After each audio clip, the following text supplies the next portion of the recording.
जैसा कि हम सभी जानते हैं कि 16 दिवसीय महालक्ष्मी व्रत का समापन अब नजदीक है। महालक्ष्मी व्रत का समापन करने से घर परिवार पर माता लक्ष्मी की कृपा सदैव बनी रहती है। धन धान्य से घर का भंडार हमेशा भरा रहता है। कई लोगों के प्रश्न थे कि एक बार फिर से आप लक्ष्मी जी के व्रत का समापन विधि हमें बता दीजिए।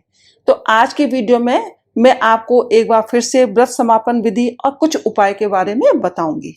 शाम को आप पूजा के लिए सबसे पहले अपने हाथ में वही 16 गांठों वाला लाल धागा बांध लेंगे जो आपने व्रत के पहले दिन बांधा था। फिर माता महालक्ष्मी के आगे 16 देसी घी के दीपक जलाएं और धूप दीप से देवी माँ की आपको पूजा करनी है। साथ ही फूल चढ़ाएं, लेकिन ध्यान रहे देवी माँ को कभी भी हर श्रृंगार का फूल नहीं चढ़ाना चाहिए। महालक्ष्मी की पूजा में हर श्रृंगार का फूल निषिद्ध है। इसके बाद आप एक सूप में 16 चीजें 16 की संख्या में रखकर उसे दूसरे सूप से ढक दें और उसे माता के निमित्त दान करने का संकल्प करें। यदि आपके पास सूप नहीं है तो आप ये सामान एक थाली में भी रख सकते हैं।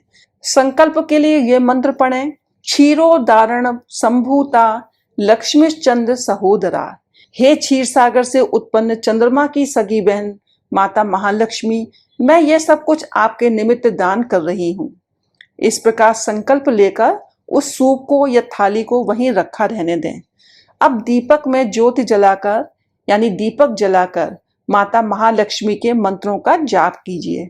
मंत्र इस प्रकार है, ओम श्रीम श्रियै नमः या ओम श्रीम ह्रीम श्रीम कमले कमलालये प्रसीद प्रसीद श्री ह्रीम श्रीम महालक्ष्मी नमः। तो आप इस मंत्र का अपनी इच्छा अनुसार संख्या में संकल्प लेकर रखिएगा। फिर जैसा आपने संकल्प किया हो उसके हिसाब से आप मंत्र जाप कीजिएगा। आप 108 बार 1008 बार मंत्रों का जाप कर सकते हैं। जब के बाद माता महालक्ष्मी की आरती करनी है और उन्हें सफेद मिठाई का भोग लगाना है। आप खीर का भोग भी लगा सकते हैं। इस दिन आपके घर में खीर अवश्य बननी चाहिए। इस प्रकार पूजा के बाद आप चंद्रमा को जल दीजिएगा और चंद्रमा को भी विधिवत उनकी पूजा करनी है और उनको भी खीर का या सफेद मिठाई का भोग लगाना है।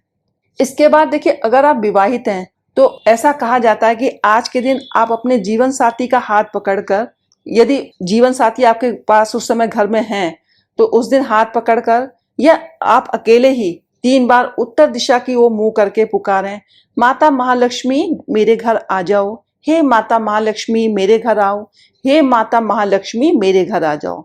इसके बाद जिन्होंने व्रत किया है वो अपने लिए और माता महालक्ष्मी के लिए अलग अलग थाली में भोजन निकाल लें।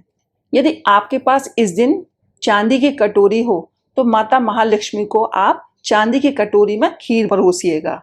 माता महालक्ष्मी की थाली को किसी दूसरी थाली से ढककर आप वहां पे अपने पूजन स्थान में रख के छोड़ दीजिएगा।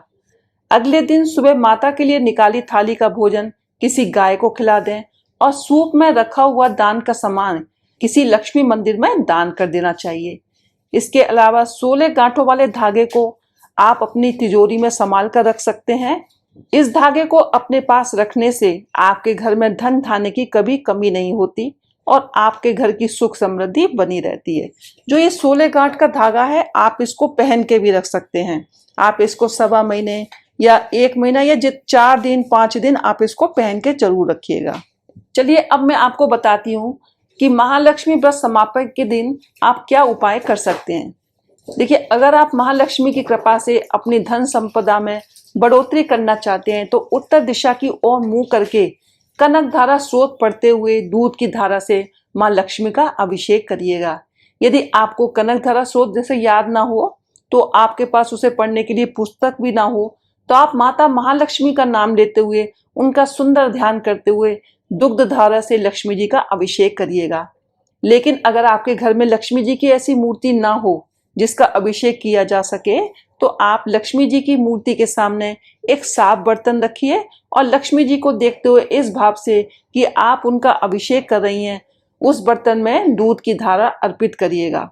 बाद में उस थाली के दूध को तुलसी के पौधे में डाल सकते हैं। यदि आप किसी भी क्षेत्र में सफलता प्राप्त करना चाहते हैं तो आज देवी माँ को कमल का फूल या कोई अन्य लाल फूल चढ़ाएं। आप अपने घर में सुख शांति के लिए आज के दिन माँ देवी को तेज पत्ता चढ़ाइएगा, साथ ही देवी को एक पान का भोग भी लगाइएगा। तो चलिए आज की इस वीडियो में बस इतना ही। मिलते हैं अगली वीडियो में कुछ नई जानकारी के साथ। हर हर महादेव, जय भोलेनाथ।